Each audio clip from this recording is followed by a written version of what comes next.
Jai Bhim, and a very warm good evening to all the viewers of Ambedkar Karma. As you all know that in our previous two conversations, we talked about two very revolutionary subaltern saint poets of the Bhakti tradition that peaked in the 14th and 15th century in the central and northern India. They were Saint Ravidas and Saint Kabir. Today, we will be talking about Sikhism, which as a faith also grew out of this anti-caste Sant or Bhakti tradition.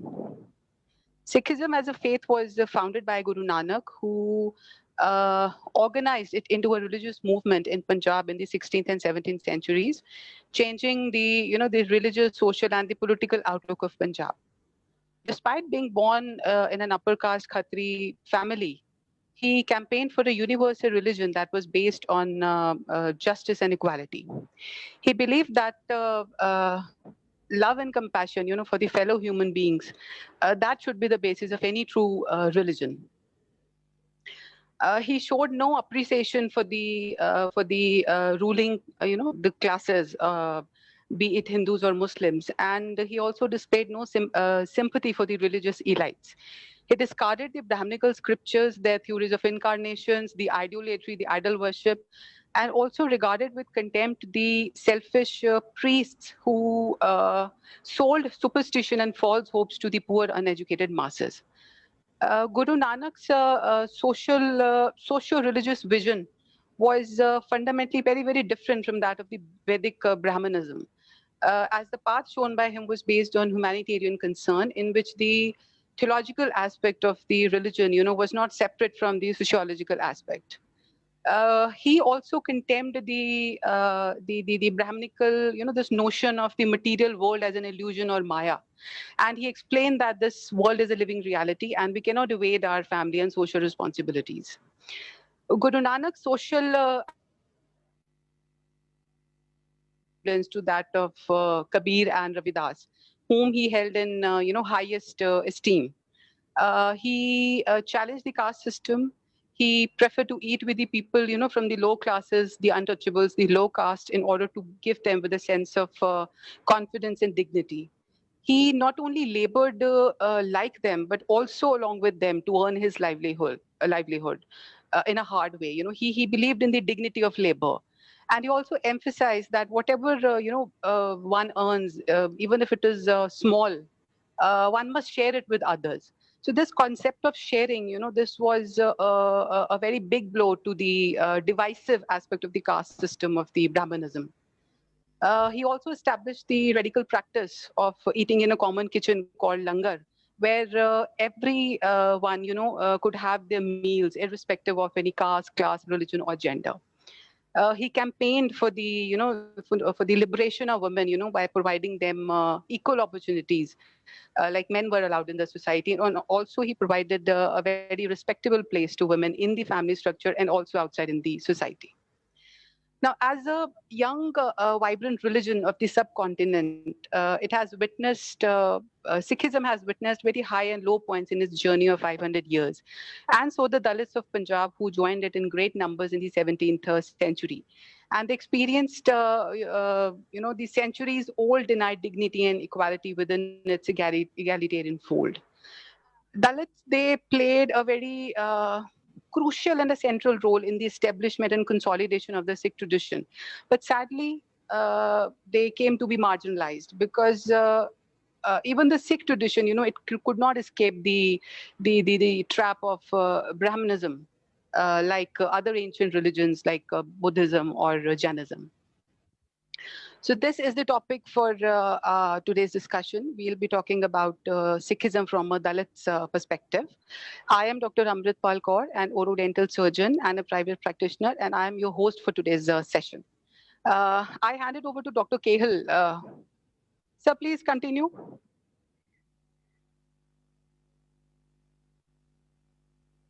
Dr. Kehal.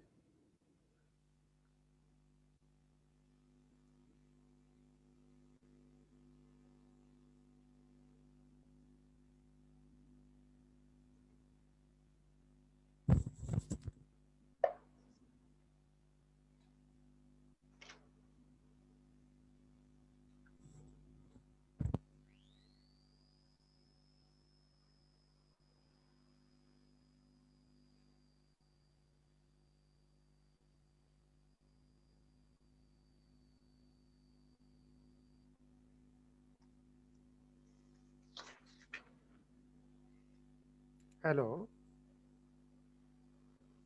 Yes, sir. I think Dr. Kehal, it was his turn to speak. Ye- Hello, Dr. Kehal. He is connected, but he is not audible. Yeah, I'm sharing my screen. Just a minute.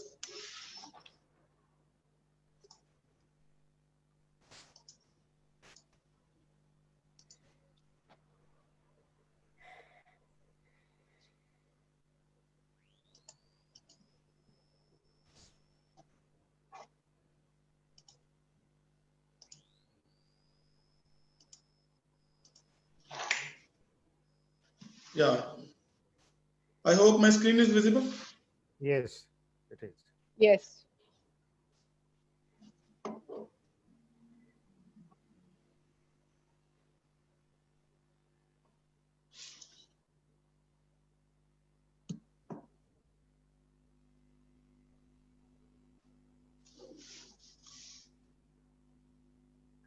Good evening, everyone. Welcome to Dr. Ambedkar Caravan. I hope my screen is visible. Yes, yes, yes, it is.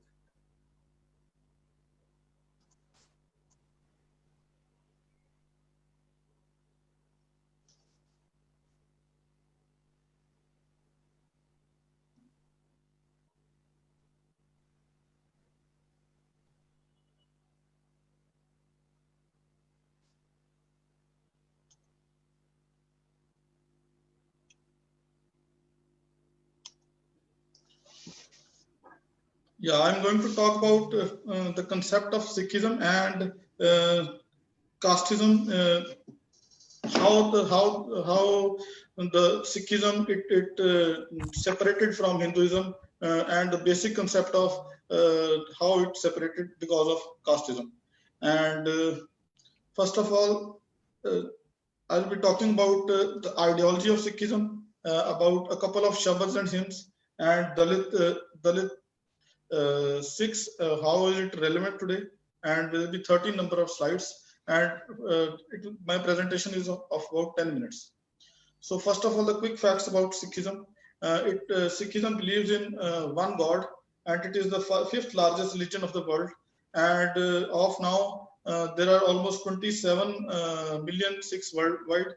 And the founder was Guru Nanak, as well as it is a 500-year-old religion. It is monotheistic in nature, and the holy scripture is Shri Guru Granth Sahib. In this, in the Sikhism, men and women hold equal status, and it originated in Punjab.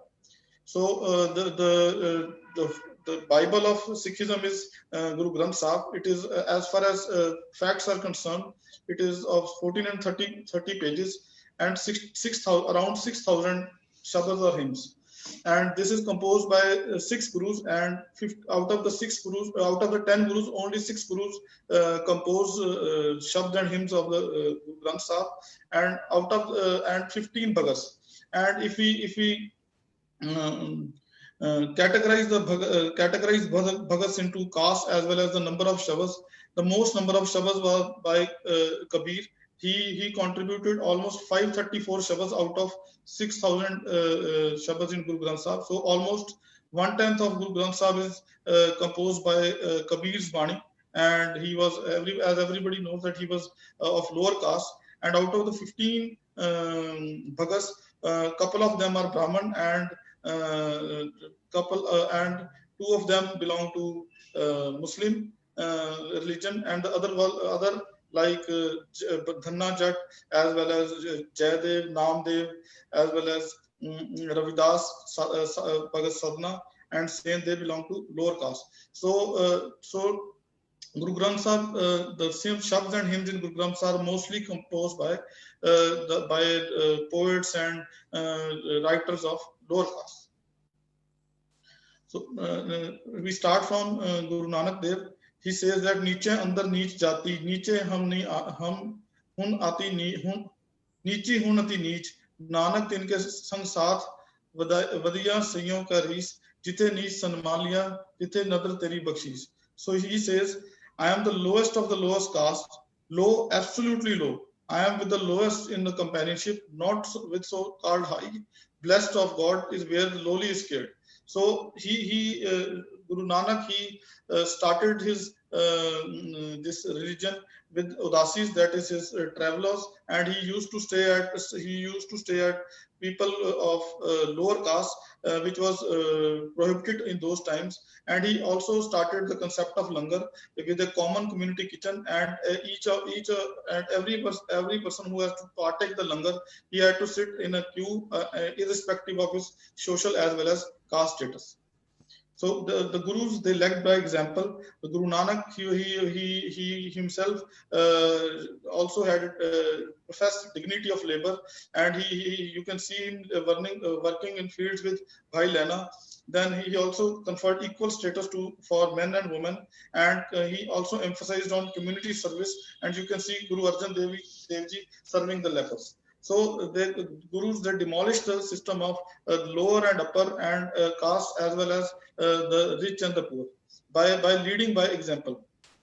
And as far as the Dalit Sikhs are concerned, we have quite number of Dalit Sikhs who are unsung heroes of the Sikh community. So there was a family of Bhai Kalyana, which culminated with Bhai Jata. The Bhai Kalyana family, he was from Punjab, and he served. It was a Dalit family. He served for the 5th and 6th Guru, and his son was Sukhman, and the grandson Jashwant, they served the 7th and the 8th Guru, and they resided in Delhi, and they hosted quite number of Sikhs who visited Delhi. They used to stay with these Dalit Sikhs in Delhi at Bhai Kalyana Ashram.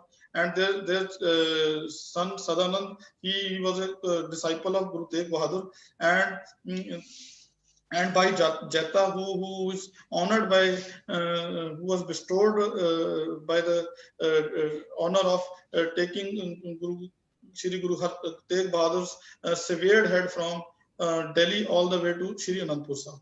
So the person who took the courage of taking the severed head of Shri Guru Tegh Bahadur from Delhi to Shri Anandpur Sahib was of lower caste. He was Bhai Jata himself.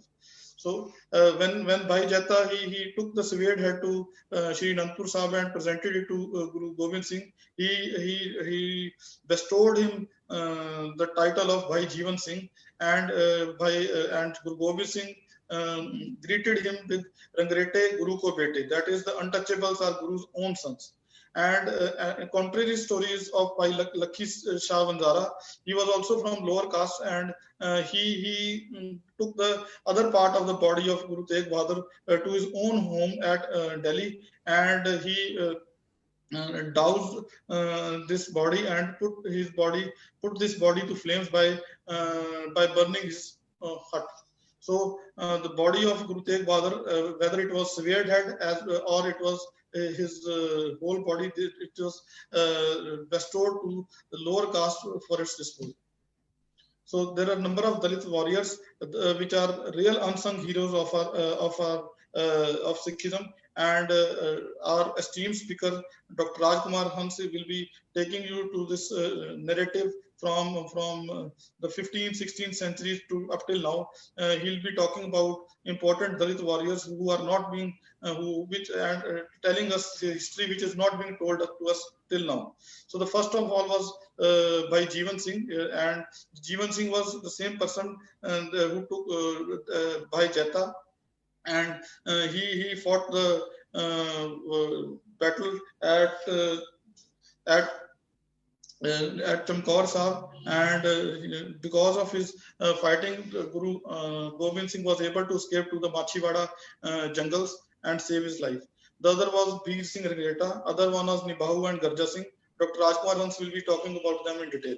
There were also Dalit Sikh poets. Bhai Jata himself was a warrior as well as a poet, and he compiled Sri Guru Katha. The other one was Sant Wazir Singh, and Gyani Dit Singh was also a very recent 20th century poet as well as a writer. The other one is Sadhu Daya Singh Arif. Dr. Rajkumar Hans will be telling about them in detail. So the Sikh Gurus and the caste. So all gurus, they spoke against caste. They refused the sacred thread. Guru Nanak refused the sacred thread, and the gurus were openly associated and mingled with lower castes, and they spoke against the elevated position of Brahmins and also emphasized eating together. So Guru Gobind Singh was he created the Khalsa, and you can the openness of Khalsa can be judged by the fact that Harmandir Sahib has 4 doors. That is, it symbolizes that it is open to each and every one, each and every caste as well as status. And as far as a couple of shabas in Guru Granth Sahib is concerned, one of them is from Guru Nanak. He says that worthless is caste and worthless and exalted name. For all mankind, there is but a single refuge. Another one is that when you die, you do not carry your caste with you. It is your deeds, not your caste, which determine your fate. So the dilemma today is between the Sikhism and the Sikhs. What the Sikh gurus they preach, and what the Sikhs of today, their disciples, the so-called custodians of Sikhism, what they are practicing. So there is a marked difference between what was being preached and what is being practiced today. So Sikh religion, it came out because of differences in the social caste status during the and the strictures in the Hinduism and the Varna system.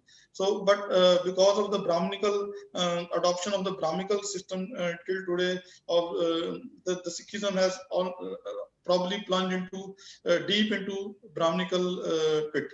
So caste prejudice in Sikhism, Sikh Panth is of today, and there you can see separate gurdwaras in villages, even separate cremation grounds, and there are endogamous marriages, and subcaste and surnames are prevalent, in spite of the fact that when Guru Gobind Singh he compiled, he advocated the Khalsa, he says that everybody will have a Sikh Singh as well as Kaur surname. The Madhvi Sikhs, these are the Sikhs which adopted Sikhism and separated from Hinduism, but they were Dalits in the Hinduism, and the stigma of untouchability is still with them in spite of conversion into Sikhs. And the Jat Sikhs who are basically Dalits as far as Hindu Varna system is concerned, but because of some rulers and some other political and religious events of Sikh history, which Dr. Rajkumar is going to tell us in detail, they are also a part of proponents of caste discrimination amongst the Sikhs. So the last slide is about the Dalit Sikh history. We are here to because certain questions are being posed, and these questions have never been answered prior to now, and because of the fact that even the Dalit Sikh historians, they belong to a particular community. They profess their own heroes, and we don't have our own historians. We didn't have our own historians.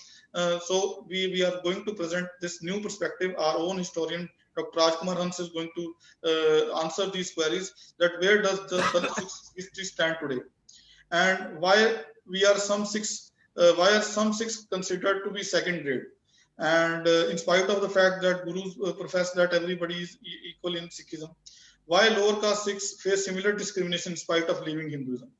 And particular thing of concern with history is that which rulers are responsible for Brahminization of Sikhism. That this question is very important, which Dr. Rajkumar Hans is going to answer. And the last is which type of Sikhs are responsible for denigration of others. So we have Dr. Rajkumar Hans to answer all these queries. He is a retired professor of history from Maharaja Sayajirao University of Baroda, Gujarat. He did his master's in 1977 and PhD in 1987. He specializes in social and cultural history of modern India, and upcoming books are History of Punjabi Dalit Literatures, as well as Dalit and Sikh religion, as well as Intellectual History of 19th Century Punjab. He has almost 2 dozen publications and almost 150 to 200 awards to his credit. So I pass on the system to Dr. Rajkumar Hans to to tell us and to give us a wider Dalit perspective view of our Dalit Sikh history, so that we are enlightened and we are presented with a new collage, so that we understand how the Dalits they contributed to the rise of Sikhism, and how Brahminical tentacles they spread, how the Brahminical octopus it entangled the Sikhism, and what future we hold in Sikhism as far as the caste prejudice is concerned. Thank you. Over to Dr. Amrit. Thank you.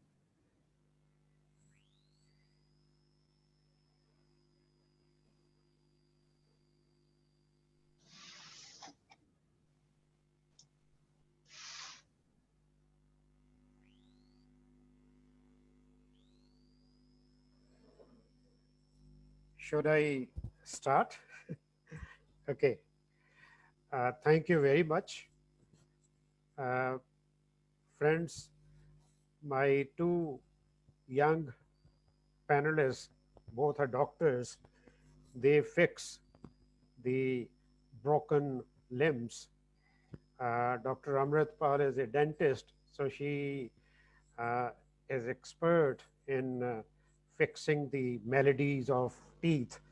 And Dr. Kehal is an orthopedist, fixing the bones, and he's a great proponent of, you see, the ideas of equality and justice. And that's our, he has made my job somewhat easier by facilitating, introducing the themes to you. We must first look at the context in which Sikh religion emerges as a very strong, powerful social movement. It was a part of, I think in the last two lectures, I had given some broad contours to contours of the Indian history, long waves of history, that how incidentally, since Sikh religion was born in Punjab, so we must have fair idea of what Punjab is. In geographical terms, it is the northwest part of the entire subcontinent, and it is through the plains of Punjab that most of the travelers, migrants, warriors, merchants who entered India, they entered through the plains of Punjab. So it's very interesting terrain that there had been a constant movement of people, of goods, of ideas from across Himalayas, from across Afghanistan, through the people came from Central India, Central Asia, what is called West Asia, and also from Turkey, Arabs, and Iran had been a neighbor, so had long traffic of people and ideas and all kinds of things that were passing to the subcontinent, but they had to pass through the plains of Punjab. No wonder plans, the first three civilizations of the world, one of the three civilizations, they had also developed in Punjab, which is called Harappan Civilization.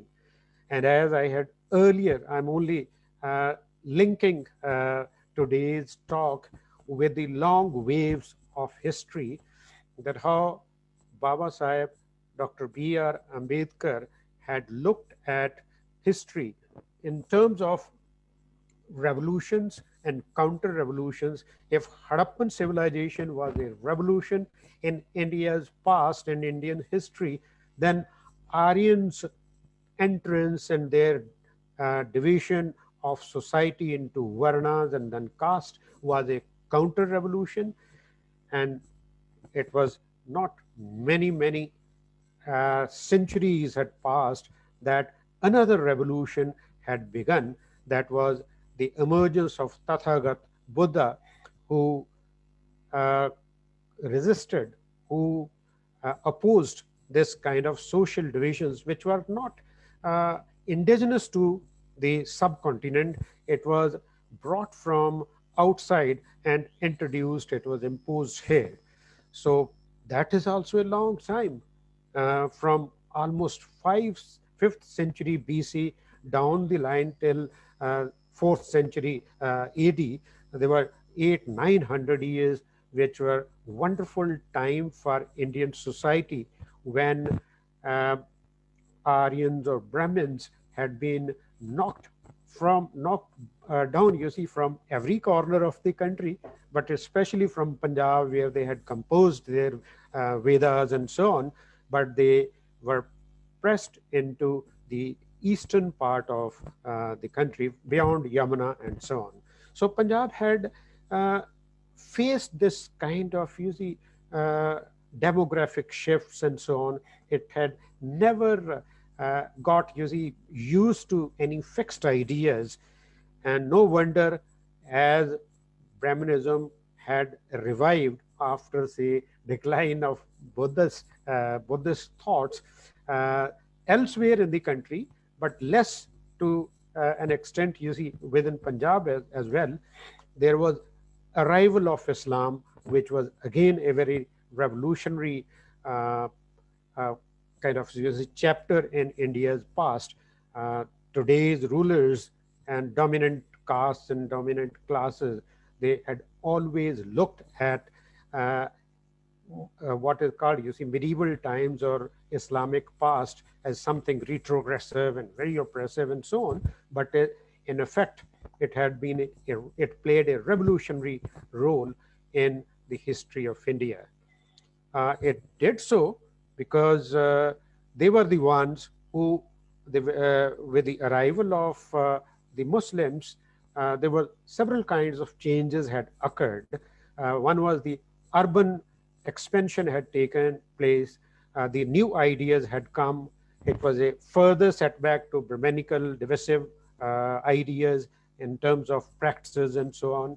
And so it was a major kind of, and it is with the arrival of Islam, there was also another revolution from within the society had begun, and that was the Bhakti movement, or countering a counter to the divisive ideology of Brahmanism, and also this kind of uh, fracturing the society that was opposed. And we have already uh, noted down that it was mainly Bhakti movement which had been interpreted, you see, different ways, but it was in both terms, you see, Saguna Bhakti and Nirguna Bhakti. But most of the Nirguni Bhagats or sons or thinkers, they came from the working classes, from the artisan communities, from the untouchables, Dalits, and so on. But it was a very revolutionary challenges were posed to the Brahmanical ideas and social engineering. And this is Sikh religion emerged as part of that countering of the Brahmanical ideas. So no wonder, as already Dr. Kehal has pointed out, that the founder of Sikh religion, Guru Nanak Dev, he was a great traveler. He traveled throughout for 20 long years in all directions. He was uh, entering in to dialogues with all the thinkers, with all the superstitious people and so on. And wherever he went, he also collected those pearls of wisdom and brought it with him. He had 4 long kind of travels in different directions, and all these were preserved by his successors. And the 5th Guru had compiled this all these ideas into Guru Granth Sahib, in which was canonized in 1604. Uh, I must say that you see, beyond Punjab and beyond Sikhs, people have very small, different notions about Sikh religion, Sikh practices, Sikh theology. But it was a wonderful social revolution that was created by such a powerful thinking which had countered, which had opposed the Brahmanism very boldly, very courageously, and also propounded ideas of equality and justice and liberation and so on. Uh, so, no wonder this is Guru Granth Sahib. Among all the religious texts, this is the only religious text which does not carry the thoughts of one prophet or one founder, but it is compilation of 36 different individuals, but who shared ideas. Gurus were great uh, in uh, using their discretion whom to add to the Guru Granth Sahib, because those who shared the ideas, not everyone could be included. So it is one of the revolutionary spiritual text uh, which no other religion could think of. That we have Muslim contributors to it, we have lower caste, we have untouchables, and we have some from the upper caste as well. As pointed out, all the gurus, they came, there were 10 gurus, they came from the Khatri communities, it was an upper caste, but right from the first guru who had propounded that he had nothing to do with any high caste or upper class person.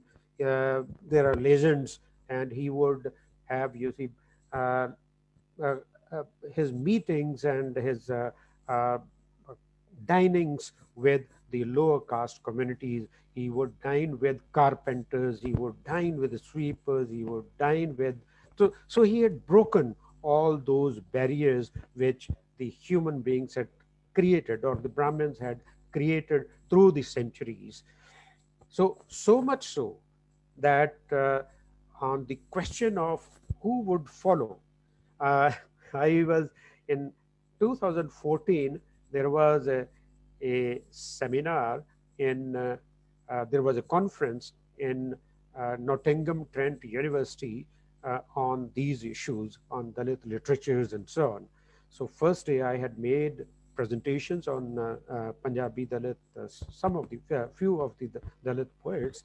And next day, John Jervis, who is a professor of history at Manchester University and who had been teaching and researching on Hinduism, just before the second day proceedings were to begin, we were just uh, standing outside and sipping the tea, and he asked me why it is so that Bhakti movement, all these thinkers, or say the sons, were so powerful in their thinking and their thoughts and very bold in opposing the Brahmanical ideas. What made Sikhism as a successful movement? I took nearly 30 seconds or maybe 35 seconds to think about it. I had been thinking about it, reading about it, but I had not given a very direct thought to this question. But I said, uh, Professor John, the difference I would see, and for the success of the Sikh movement, was that all the Sikh gurus came from the upper caste Khatri backgrounds, whereas other sons, they belonged to the artisan communities, to the people who had no access to letters. They were not read. Kabir was completely illiterate and so on. and they did not have the wherewithal or the knowledge of what we can call, or organizing or preserving all what they had gathered and so on. But on the other hand, Sikh gurus, they had all the managerial kind of heritage. They had learned all these things from their parents and the families and so on. And that's why they also thought of making the uh, movement strong by introducing the next gurus and so on. This is how the 10 gurus we come to know. I think they had the cultural capital with them. They knew how to read, write, and so on. And hence, they also were successful in compiling a religious text.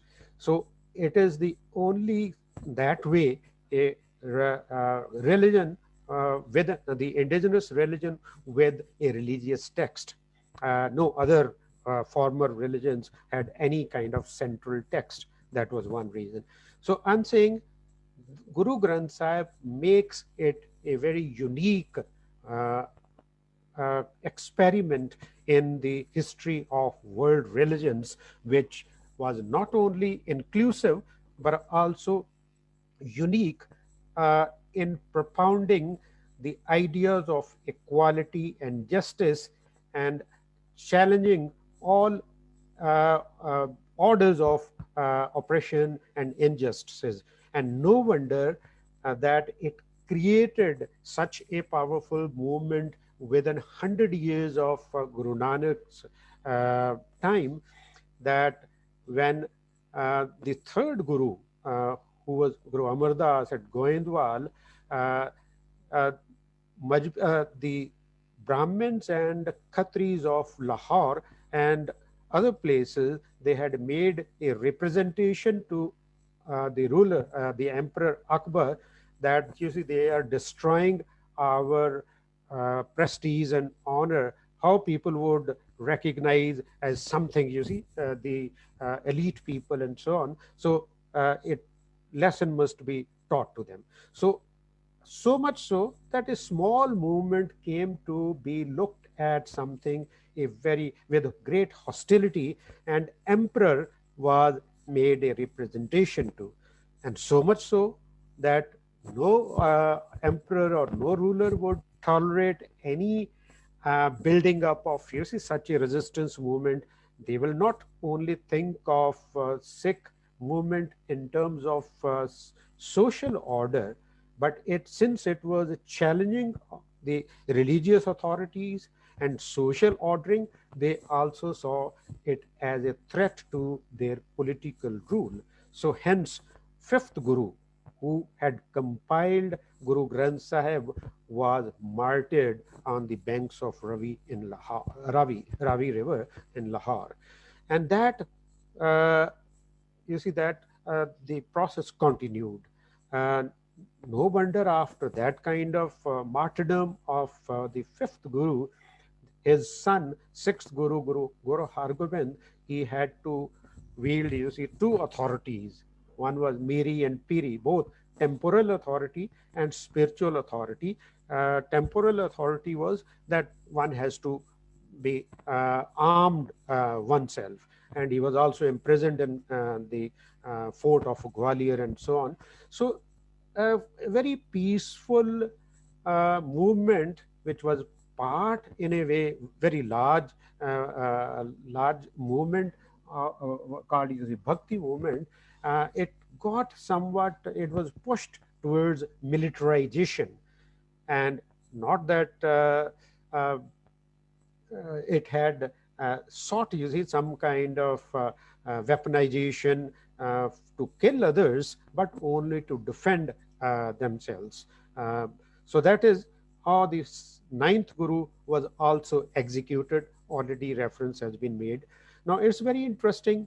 By the time we reach the last Guru, the 10th Guru, a revolutionary movement was built up uh, by all throwing out, all this divisive kind of ideas of Brahmanism, and uh, So much so that young Guru, the 10th Guru, thought of ingeniously creating a infusing new spirit among the Sikhs, that is his disciples, by creating what is called Khalsa.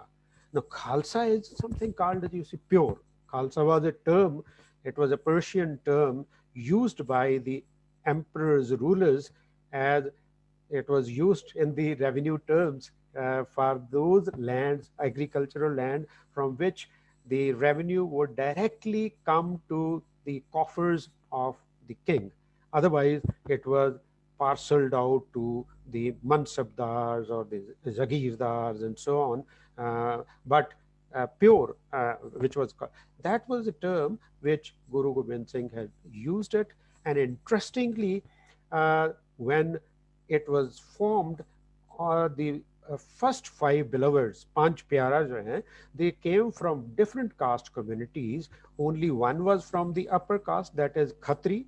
He was from Lahore. Another was Jat. Jat was also considered as a low, very lower caste. He was not from Punjab, but from Delhi. But three persons, one was from Puri, another was from Bidar, that is Karnataka, and yet another from Gujarat. So one can, you can find out that by the time Guru Gobind Singh had formed the Khalsa, so there was already spread of Sikh ideas, of egalitarian ideas, of you see, equality and bypassing and no distinctions, no discriminations along the caste lines and so on, that had been accepted at the indeed, Guru Gobind Singh himself was born in Patna. So it's interesting that not many people look at these things, that how fast these ideas were spreading at that point of time. And what did the Guru did at that, in the ceremony of initiation of the Khalsas? He said, everyone, all the people, all the disciples, the first five beloved would partake the Amrit, the nectar, from the same bowl without feeling this kind of differences of caste and uh, that it is a kind of jutha and so on. So that was done. And above all, above everything else, without literally abolishing those caste distinctions, he also said, now you give in the same bowl the Amrit to me as well. So he played a revolutionary role in creating all the hierarchies of caste, hierarchies of varnas, and hierarchies of also this ancient Guru Shishya, that kind of move. Interestingly, the word Sikh, it comes from Pali. It is not derived from the so-called Sanskrit word Shishya. Sikh is a Sikh word, directly comes from the Pali language. That is a language which was spoken across the subcontinent, but it is interesting, as I was making the other day point, that it is only with the Bhakti movement that you have developments of all our regional languages right from 1000 AD, and since then, you see, 11th century or 12th century down the line. So it was these vernacular centuries. Earlier, no access of letters was permitted to any section of the society. Only Brahmins had the access to letters, or the people who were trading communities, they had access to some letters, they could keep their account and so on. How was it revolutionary? The gurus had thrown open the door of education to all people, which was a revolutionary, because they had earlier, Brahmins had closed these doors to literacy, to education. We have all older kind of legends that even if by mistake some lower caste people would listen to the what are called, you see, Vedic mantras and so on, they a lead would be put in the ears and so on. But it is for the first time that the Sikh gurus thrown open the access of letters to everyone, including so-called then called the untouchables. And no wonder that we have large number of uh, these thinkers from untouchable communities. They were part of the sacred text. Another thing, along with this, Guru Gobind Singh played another revolutionary role after creation of Khalsa. He said all the Sikhs now who had taken Amrit would add, you see, the word Singh with them. That is, Singh is, it was preserve, it was a prerogative, it was a monopoly of only Rajputs or Kshatriyas in the subcontinent, who did not constitute more than 3% of the population, as Brahmins never constituted more than 3% of the total population of the subcontinent. And they, it was that kind of revolutionary role that Pai Jeta, who was an untouchable, who was who were from the Dalit caste community, he was re-christianed as Pai Jivan Singh. Singh. Now this was so troublesome to the Pahadi, the hilly rulers, that they attacked several times Guru Gobind Singh. Of the 13 or 14 battles that Guru Gobind Singh had to fight, the uh, only 2 battles he had to fight with Mughals. All others were against. He had to contest. He did not attack anyone. He had to defend, and all the battles were defensive in nature. So that is a character that he had infused a new blood into his Sikhs, from cowards, from subjugating without from submissive. He had created new blood, so much so that soon after his death in 1708, he had he has deputed Banda Bahadur, who became Banda Singh Bahadur. He had created a stir in Punjab. People were so angry with the rulers after the Battle of Chamkaur, from where Guru had to, all the 4 his sons were also, you see, 2 of them were killed in the Battle of Chamkaur, and the 2 were they were uh, uh, uh, they were thrown to the they were walled, you see, alive in the city of Sarhand. And that is the kind of sacrifices the Sikh gurus had made for the equality, for justice, and emboldening the Sikhs to fight for justice, and don't really, if sacrifices had to be made, and so were to be made. And that was what Banda Singh Bahadur had done. It was a revolutionary in character. I would say it was the first democratic revolution in the world. I must say, I must share with you that, you see, the Europeans, when they came here, they were looking at Indian society, or for wherever they had gone, through European glasses. And they thought, while Europe was going through Renaissance and Reformation, we in India, oh, we were people who were very backward, and we had no sense of history and so on, forgetting that we had such churning of minds in the 14th century, 15th century, 16th century, when their Renaissance, their Reformation was taking place. We had already that. Difference one can again submit is that while there were discoveries and many innovations done in the field of science in Europe, we could not do it because traditionally the you see, the artisan or the working classes were divorced from writing or exhibiting or recording their innovations in writing. And the Brahmins would not take interest because they will take the laboring work as something dirty, polluting, and so on. And hence, what the gurus had done is they created ethical grounds for the Sikhs. The moving kind of, even today, every Sikh remembers that gurus had said, Kirt karo to vand ke shako, that do labors. Dignity to the labor was infused, which was quite anti-Brahmanical.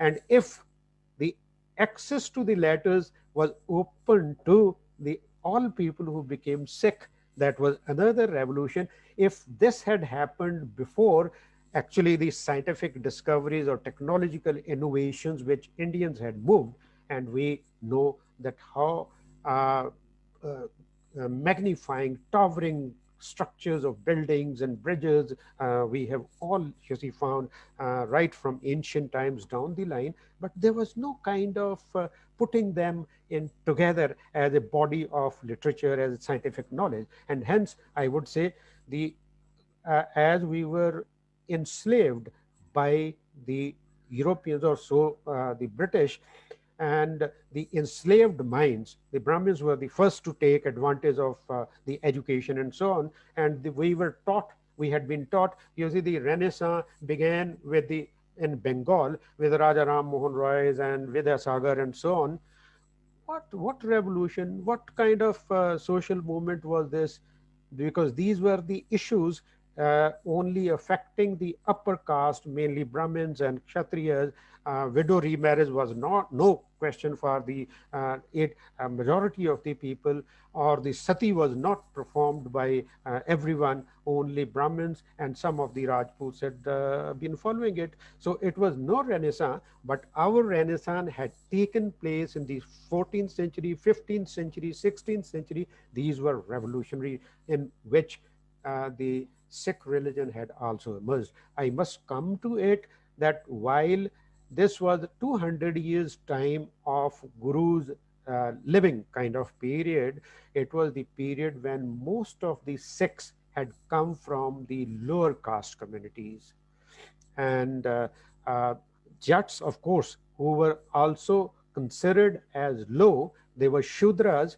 They acquired a new social status only in the 18th century after Banda Bahadur's that kind of revolution that was a short-lived revolution. And then Mughals had created, you see, this persecution, persecuting all the Sikhs. I should keep my eyes on the clock.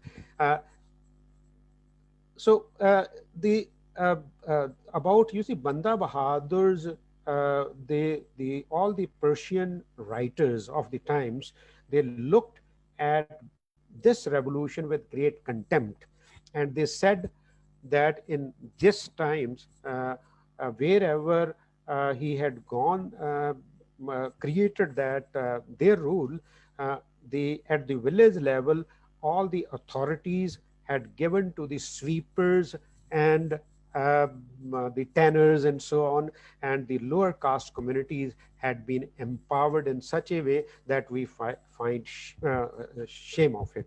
I have all the records of the contemporary Persian sources, but I'm not putting. I say it was the mainly the lower caste communities who had become the pillars of Sikh movement, and it was a great movement that created a revolution in the Indian history. In 18th century, there were 5 Dalits. After this 30 long years of persecution, after Banda Bahadur's execution and his fellow Sikhs in Delhi in 1716, there was a long time. It was only in the 1740s that Sikhs recollected themselves and formed 5 new bands. And it would be interesting to note that of the 5 bands, warrior bands which were formed, one was exclusively of the Dalits, called by Bir Singh Rangreta's Dal, who was given command to resist the Abdalis' invasions and so on in Peshawar in northwest. So much so, I was talking about that how the gurus had opened the doors of letters, education, access to these, to all the communities who became Sikh. And it would be again interesting to share with you that in 1734 or 1736, most of these gurus, Granth Sahibs, copies were made. They were called lekharis, and one of the most of them will never write because it was a sacred text. Only gurus and bhagats and those who were original contributors to the sacred text, only their banis would be there. But in last pages, some of the lekharis will put their names, also some the date of compilation or writing. And interestingly, one of the beads, they were called, you see, beads of Guru Granth Sahib, was written by Kehar Singh Ravidasiya in 1734. Now, isn't it interesting? And also it is said that of the 52 uh, uh, kavis of in the darbar of Guru Gobind Singh Ji, there were at least 10 to 12 people who were Dalits kavis and so on. That has been identified by our two major kind of Punjabi researchers, and one is Naranjan Singh Arfi, who did a great kind of research into Sikh history by uh, looking into all the kind of relevant sources. And another is Muksar, Gurnam Singh Muksar, professor at Muksar. He also had invested in. And another Punjabi Dalit writer is mm, uh, S.L. Virdi, who is an advocate by profession, and he has also a large number of these contributions. The point is that most of the contributions of the Dalits, they have not come from the upper caste writers. Interestingly, we have talked about this great kind of rise of and abolition of or the elimination of all the caste distinctions by gurus, so much so that even gurus facilitated the marriage of by Jaita's father, Sadanand, who was a great musician. Already a reference had been made by Dr. Kehal that they had a, a kind of, you see, Sangeet ashram in Rayasena in Delhi. And it was he at that place, he became as a close companion of Guru Tegh Bahadur as Bhai Mardana, who was also a Dalit, who was a lifelong partner and Sathi of Guru Nanak.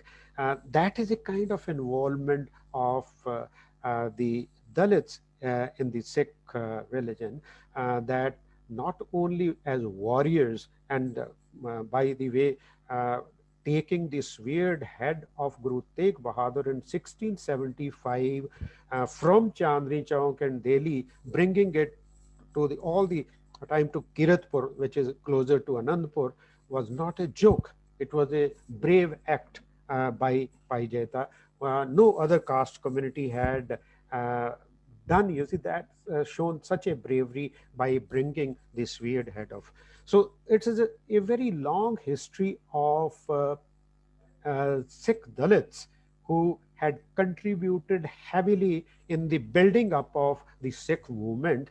But as I was saying, Bir Singh Rangreta, who was a great general of one of the five dals which were formed in mid 1740s, he was eliminated from the scene as new forces came on the scene, and the missiles, there were 12 missiles who started following, slightly moving away from the guru's kind of his teachings, that it has to be democratic revolution. It has to be kind of पंथ दी गल बात करनी है, अपने अपने individual उसकी बात नहीं करनी है. तो it was the missiles were in a way, you see, a kind of distraction or moving away from Guru's dictats, and hence after missiles, one independent rule was formed of Ranjit Singh, which was a great rule. But incidentally, for Sikh tradition, it was also a very, very long setback where Brahmanization of the Sikhi had started. I would just quickly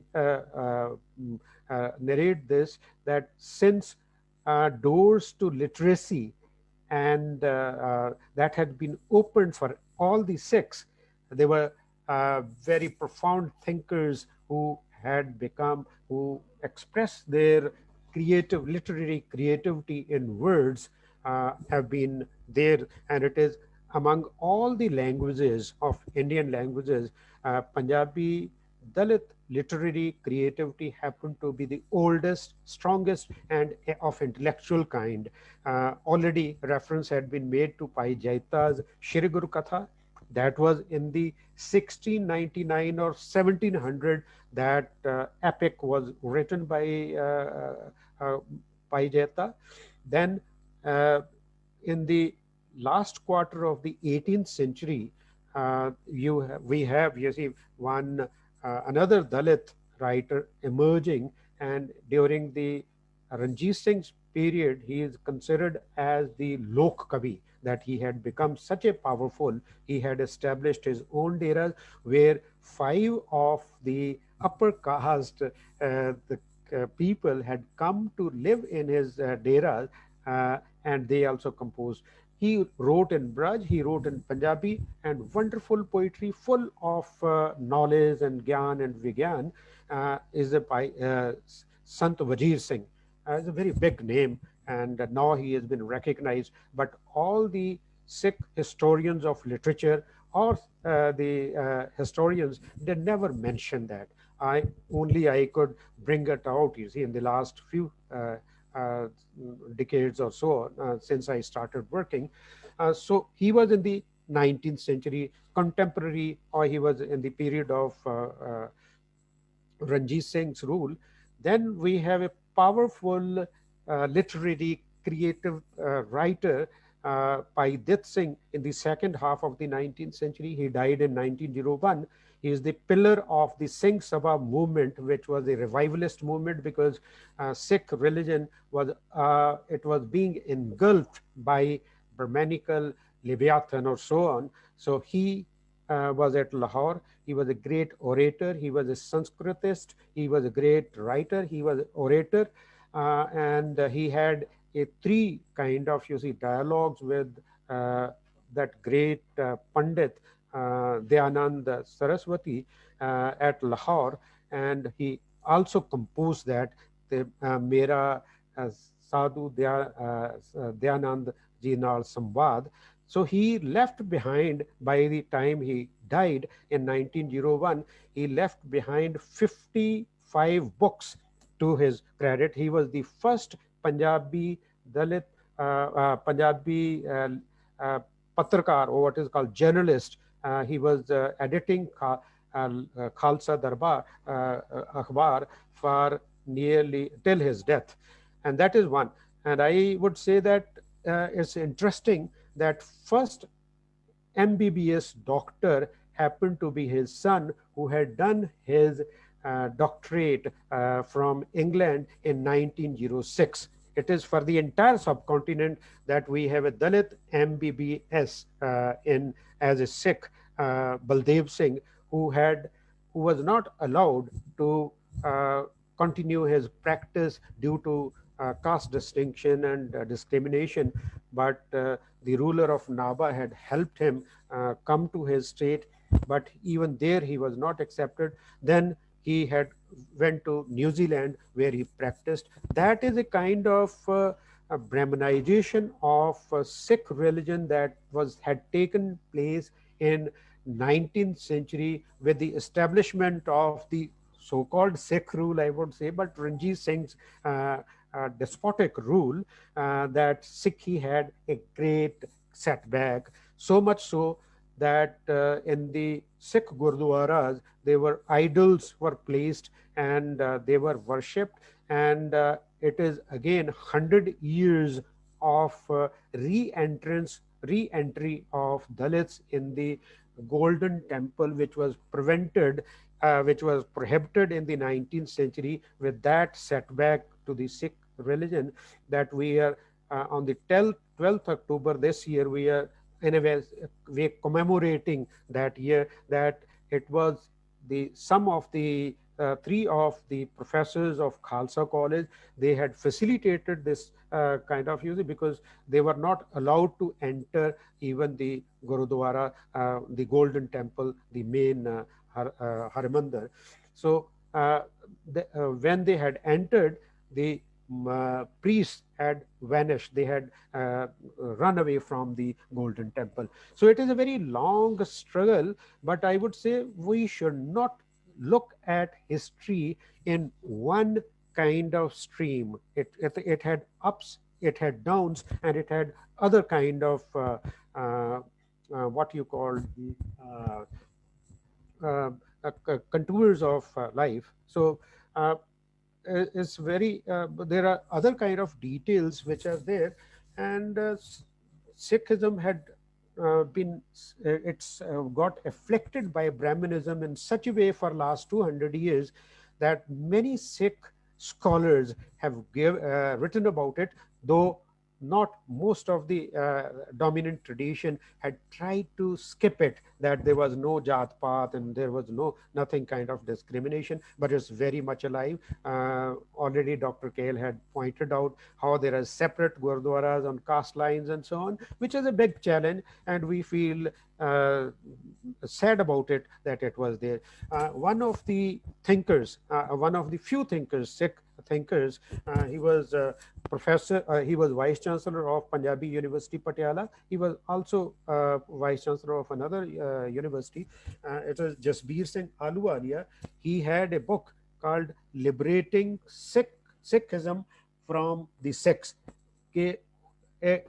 Sikhism was a great kind of social revolutionary movement, but it had been encapsulated, it had been made captivated by the Sikhs themselves.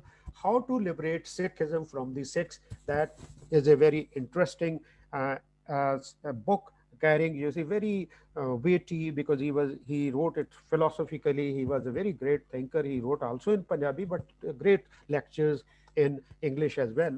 So its second title says Sikhism's Potential for World Civilization. And third one says a community running fast enough to remain in the same place, that it is struck somehow. We had a meeting today with the Sikh scholars from Chandigarh in Amritsar, and we are trying to commemorate that how to liberate Sikhism, Sikh religion, from the Sikhs who had been corrupted by Brahmanical thoughts and practices and so on.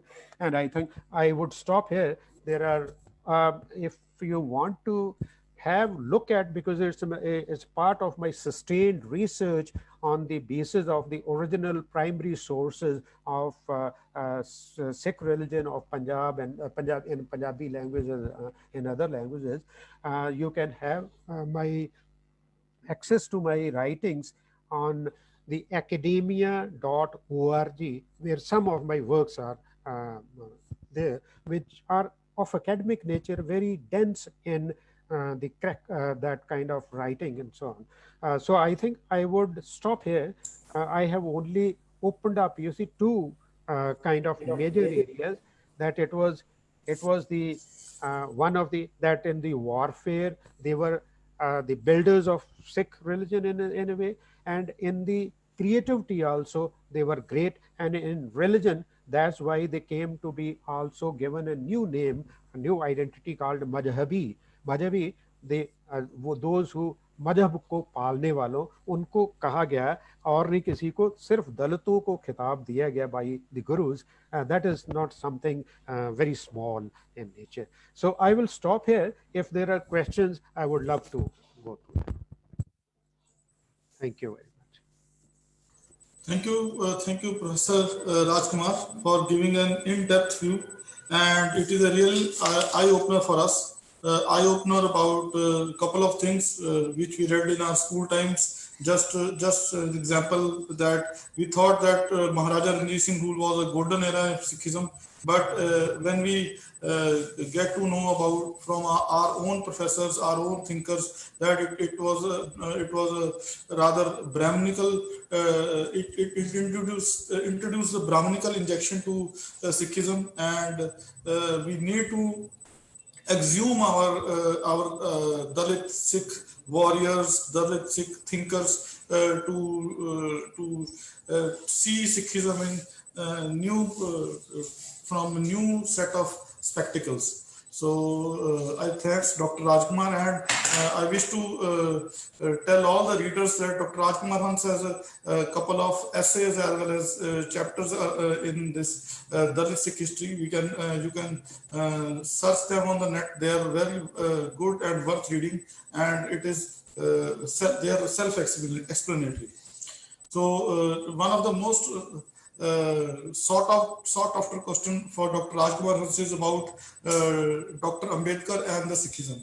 A couple of our viewers and in particular and everybody in general, they want to hear from Dr. Rajkumar Hans that what was Dr. Ambedkar's experience with Sikhism, and why did he try to join, and why didn't he join the Sikhism?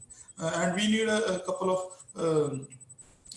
new explanatory type of thoughts from Dr. Rajkumar Hans, because what we have, this is a very gray area, and none of us is very clear about this. So I hope Dr. Rajkumar clears the air. Dr. Rajkumar. Okay. Thank you very much. I think I wanted to talk about in my flow of things. You see, I skipped it. It's very interesting that you see in the late 19th century or in the last quarter of the 19th century, there was all kinds of movements, the what are traditionally called revivalist movement among the Hindus, among the Muslims, among the Sikhs. They were all there because a new threat was felt by the elite of all these religions, established religions, that many people were becoming Christians. And it is a long process by which Arya Samajis became very strong in Punjab, though Dayanand was a Gujarati, but he had great success in Punjab because already the grounds were laid against, you see, casteism and so on, which he was emphasizing. But that is one aspect. And it is in the same kind of strain that they also had a wing called Jat Pat Todak Mandal. Eventually, the Arya Samajist, this wing, who was, anyway, his secretary was Santram B.A., who was from the lower caste community, but part of the Arya Samaji. They had invited Baba Sahib to give their annual address in 1936. That is one aspect. But I'm saying it was among all the sections that it was going on. It was during the late 20s that Baba Sahib had announced that he was born in a Hindu family that was not within his hand, but he will not die as a Hindu. It was then he had started reading all the religions together. He thought that religion was an important facet for India's population at large. So it was during the early 30s that he had a great kind of readings about Sikh religion. He had read Guru Granth Sahib. He found that it was a wonderful, that it was a revolutionary and character in thoughts and theology.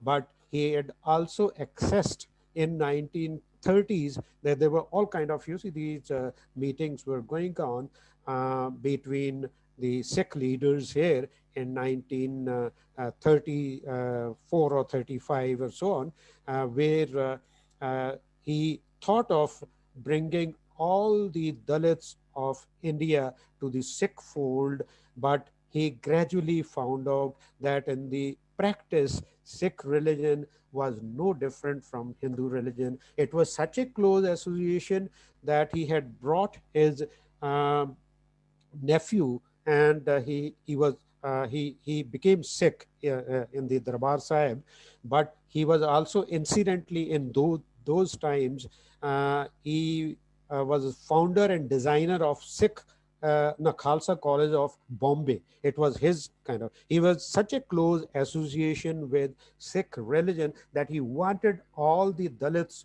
of India to become Sikhs and change the fate of the country. But somehow it is a kind of hazy picture, but it is most clear. Even Kirpal Singh, who was in first of the two ICS members, he was a great thinker, Sikh thinkers. He had mentioned that how the Sikh elite leadership did not want this to happen, because they had given in some things, you see, in while in talking, but it got recorded that if you see these sweepers and चूड़े से चमार आके बैगे तो साडा की हमारा क्या रहेगा इस सिक्की में, क्योंकि by that time vested interests had already taken control of.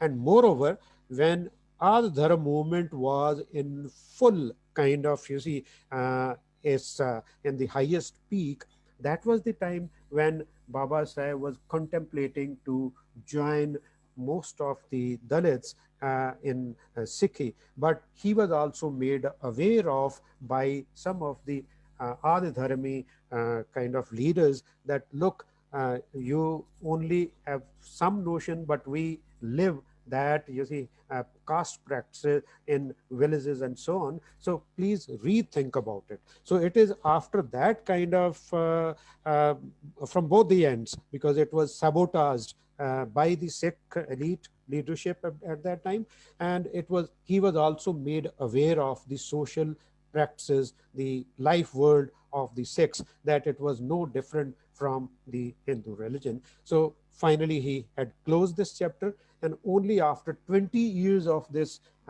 unsuccessful try to experiment to join Sikhism, he then in 1956 finally became Buddhist along with his several. Ji. Thank you, sir. And another question is that this is the latest development about a decade ago in Sikhism, as regards to Dalit Sikhs. That what is your take on this Ravidasiya religion? So, which was found out a decade ago. Do we Dalit Sikhs there? Do we still have a chance to earn respect in Sikhism, or the Jat Sikhs are they have destroyed and overwritten all our sacrifices and valors which we contributed for established Sikhism? Do we stand a chance to earn respect, or all is lost? I want to know. This is my personal question. This is very interesting, because you see in say in Punjab, Sikh movement has played a very revolutionary role, no doubt about it. But it also got Brahmanized in the last. Now that is also a long time. That Dalits have been feeling very bad experiences within Sikh religion. So much so that there was, you see, Nihans from the Dalit community. They made a representation to the Jathedar that look, you see, we are treated differently while giving Amrit. So that is something very shameful for all the Sikhs. I'm saying it is not only the Dalits who think that way, but now the upper caste, so-called upper caste, or maybe Brahmins, the Jats are also thinking, no, because education has played a very important role in opening their eyes, and so are the Khatris are also opening that.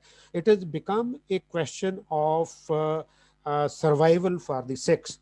They had a great illusion that at the partition they were offered by the British that you had served the empire in such a way that we want want you to give a very special kind of award, but that who later on become defense minister, Baldev Singh, he made, you see, he spoken about this to Nehru while they were in England. So it was fractured. Now, Baba Sahib had also, or even Jinnah had given, you see, this, that we will have a very separate and respectable status to the Sikhs if you join us. But unfortunately, whatever reasons, because the short-sightedness or lack of that kind of acumen or visionary vision, they tried, they say,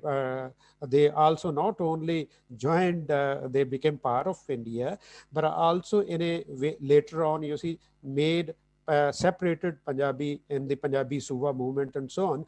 But now they had the taste, bitter taste of the majoritarian oppression on Sikhs in 1984. That had 1984 has really opened up the eyes of the upper caste Sikhs also, that we are not secure, we are not safe in the majoritarian kind of Hinduism, so to say. So they are looking at these kind of practices which had entered into the Sikh fold with great kind of disdain, that they wanted to remove it. So today we had a meeting in Amritsar. So they were all say that how to get rid of all this kind of, you see, the elites who had controlled the Sikh institutions, the Akali party who had controlled the SGPC and so on. And that's why just we saying Alu Alia, that professor could think of posing this question, how to liberate Sikhism from the Sikhs themselves. So there is a new awakening on this.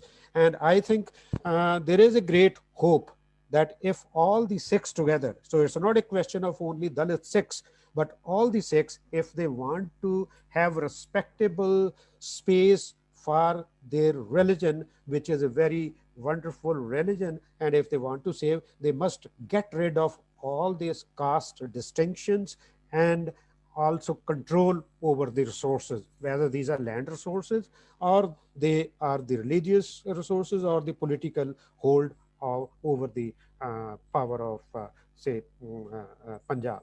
So there is a hope, I would say, but it has to be efforts by all the sections of the society. And Dalits who had been for such a generation, for generations together, Sikhs, they think that only they can save the Sikhi from its kind of, you see, extinction. So that is one way of looking at it. But I think it is a question of all the Sikhs, whether they are Brahmin Sikhs or they are Khatri Sikhs or the Jat Sikhs, everyone has stake in that. And one last question before we move on to Dr. Amrit for closing comments. This is a question going back to the history a couple of centuries ago, that Mr. Sukhveer Singh asked, that he asked role of caste in Sikh missiles. What was the role of caste in missiles established? It is an important question. And the last question. No, I think it's very important. The problem is that caste distinction, castes were there. Castes were never abolished because these had become, you see, living categories as social categories. But caste discrimination was removed by in the Sikh practices in the 15th, 16th, 17th, and 18th century very largely. As I said, that in the 1740s, there was no distinction on the caste lines among the Sikhs, because they had to fight battles whether against the Abdalis or anyone else together. And there are legends that how Jats and Majbis or the Dalits had fought it together. There's no doubt about it. Not only in many missiles, there were large number of Dalits who were part of, and I think it was Nishaniya missile who had also one of the leading figures from the Dalit community. But I think it is during the Dalit missile period, that is from 1760s onward, this caste consciousness started becoming more strong, and this is how even say uh, Ranjit Singh, who came from the Sasi community, from Dalit community, he has been appropriated by Jats as that he had a Jat kind of background. So I think there is a problem lies with the missile period. But caste is a major kind of injection. But it is a major category which we need to now look at in the formation of the. But I think so much so, I would say that Panth was still strong. The Sikh Guru's message was still strong. Then in 1826, Majbi the Bunga, that is rest place of Majbis, was built in the independence period in Darbar Sahib, that is in Golden Temple. Majbis, that is Dalits Bunga, came to be built up. So I think even when there is a decline, there are continuities from the earlier tradition.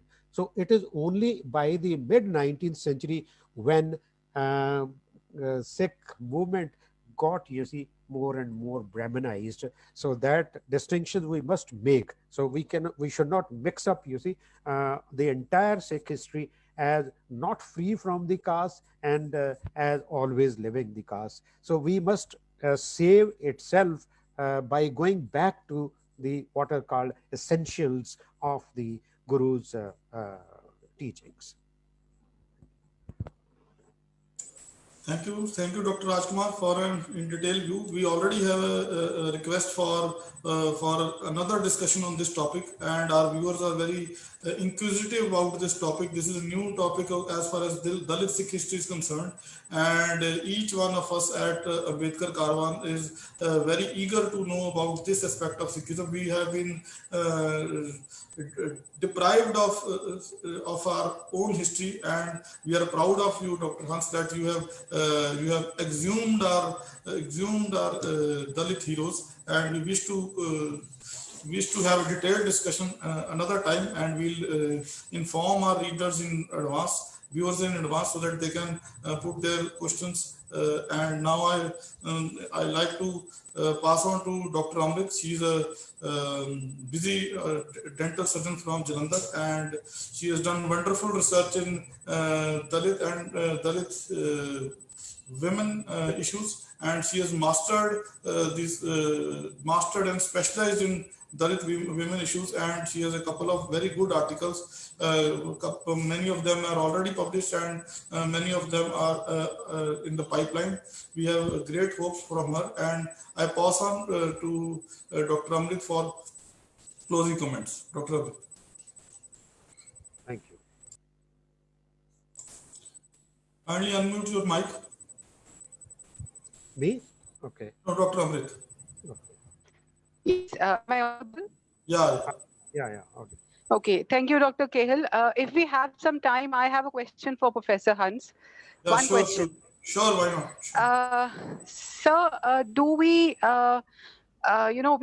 do we have any women personalities from our community in the Sikh history, like musicians or poets or warriors from the Dalit community in Sikh history? No, not so far that we know. The problem is that history of Punjab had been very, very volatile because it was caught up, in the wars and so on. 18th century entire history was caught up in that. So women were in a way protected in that kind of atmosphere.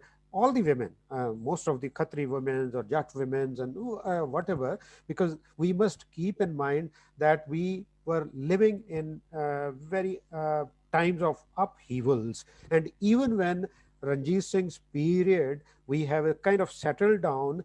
I think you have raised very good question. One of the first Punjabi women poet was uh, uh, very closely associated with Sant Wazir Singh, who was a Dalit, and she is Norang Devi in the 19th century. She was also contemporary of Ranjit Singh. So though she came from the Khatri community, and Khatris, sometimes the child marriages were done and she became widows, and then she finally searched a very wonderful person in Sant Vajir Singh, and she became the first kind of, you see, writer. She associates with herself, as Guru Nanak had said, that नीचा अंदर नीच जाति नीची हूँ at नीच, that even though born in a high family or upper caste community, that he completely identified himself with the lowest kind of people, and through her writings also she identifies that way. But I would say in the second half of the, or in the same period, there is another woman who was associated with the same movement called Piro Preman. She came from the Muslim background, but lower caste Muslims, almost Dalit women. But as such, from the Dalit caste community, we don't have any access so far. So far, the kind of researchers have gone into that if they had come up. So very few women also came from the upper caste communities, those who had better access to all the kind of resources. So that is a major challenge. Unlike, you see, in the Yes. state of Maharashtra or elsewhere, the women could come up, uh, like Savitri Bai Phule is there in the 19th century. Even prior to that, they were part of the workery movement and so on. But in Punjab, we don't have that. Also because of the political conditions, warfare, and so on prevailing. Mm. Yes. Thank you, sir. Thank you so much. Uh, Dominance and resistance, they go hand in hand. If there are many faces and forms of dominance, it is equally true for resistance. In any society, the dominant and the subordinate classes or the groups, along with their ideologies, they do not live in isolation, but they're always in conflict. The oppressors, they cannot be oppressed, as being against the oppressors is the essence of oppression. Thus, the ideology that works for the interest of one group, it also destabilizes the interest of the others. Now, the subordinated or the oppressed classes, everywhere they do not share the ideology and history despised by the elites of the dominant classes. But in fact, they have their own, these traditions and ideologies of resistance. Uh, we need to understand here, by we, I mean, we, the oppressed people, oppressed classes, we need to understand that the dominant ideologies and their narratives, they do their best to confuse and to impede the building of, these traditions and ideologies of resistance. Such social scientists, the elite social scientists belonging to the upper caste or the upper class, they view the whole social world, from the top, and they interpret the events in such a way that they marginalize the roles of the oppressors.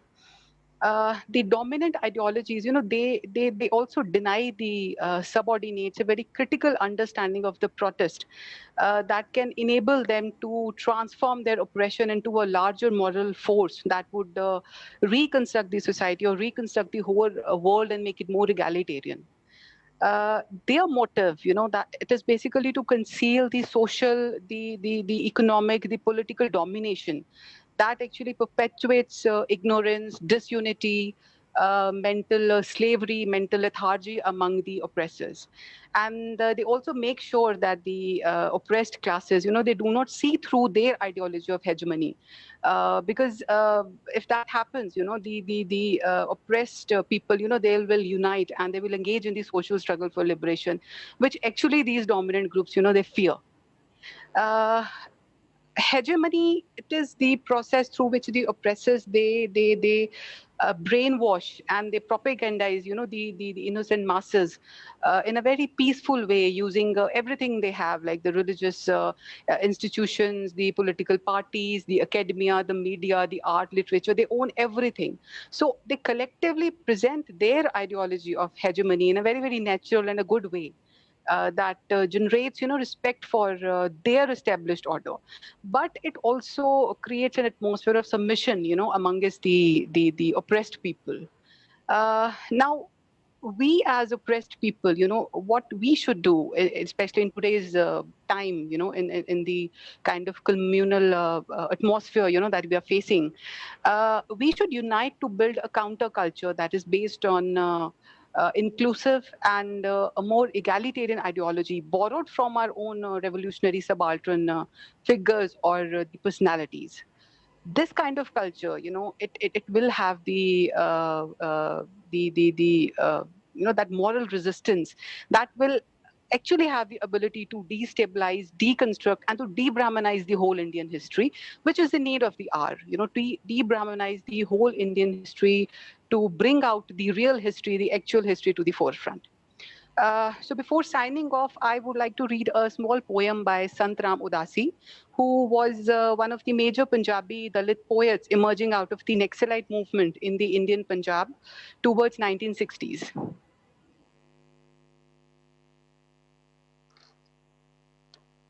This poem was originally written in Punjabi. I'll be reading out the English translation of this poem. The title is People's Pledge. Our country is dearer to us than our own life, and the people dearer than the country itself, my friend. We will crush the bloody leech, my friend. We will see the lush green fields. We feel pride. We'll break your arrogance, O lazy landlord. You will not oppress us now, O lazy landlord. When the lions roar, all the cowards will flee. The workers and the tilers will not go hungry. Come raise your voice. Come raise your voice. It is time to be angry. We will bring back the lost spring. People declare, thumping chests, my friend. Who can stop? Who can stop us now from rising, my friend? We will be rain for this parched earth, washing away dust from the storm. We will behead the century of its gloom. Uh, so that's all we have for today's session. On behalf of the Ambedkar Karma, I would like to express my sincere thanks to Professor Rajkumar Hans for sharing his vast knowledge and his in-depth analysis on the Dalit Sikh history. Thank you, sir, for sparing your time. And I would also like to thank all the viewers of Ambedkar Karma. Please keep supporting us on our Facebook like page. Good night, everybody. Thank you for joining us, and Jai Bhim.